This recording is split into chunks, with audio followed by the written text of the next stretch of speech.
Pentagon has stated that they do not believe Russian President Vladimir Putin has taken a final decision about whether to attack Ukraine, emphasizing the importance of dialogue in preventing war in Eastern Europe.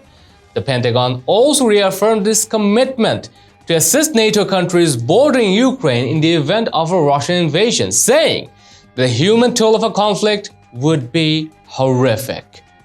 Welcome back to Next News Hour. If you're new to the channel, tap on the subscription button and press the notification bell. The statements came just days after the US provided written answers to Russia's security worries, which Putin said did not address the country's fundamental concerns, particularly Moscow's opposition to NATO's eastward expansion. The Russian army has been stockpiling soldiers along the country's border with Ukraine, triggering a major conflict and raising the US and European worries that Russia is prepared to invade its neighbor. Russia has rejected any intention of invading Ukraine, although it has aggressively criticized the country's attempts to join NATO.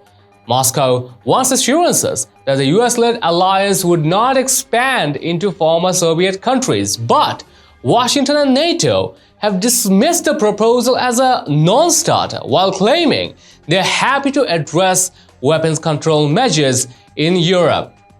General Mark Milley of the United States cautioned that the Russian invasion of Ukraine would inflict unnecessary pain and suffering to people, while also emphasizing Washington's request for de-escalation. Earlier, Amnesty International warned that an escalation of the crisis would be disastrous, emphasizing that deadlock already is impacting millions. Previously, the Pentagon had placed 8,500 American soldiers on standby in fear of turmoil in Eastern Europe. President Joe Biden has ruled out a major war with Russia over Ukraine, but promised to apply harsh penalties if Moscow decides to intervene militarily against its neighbor.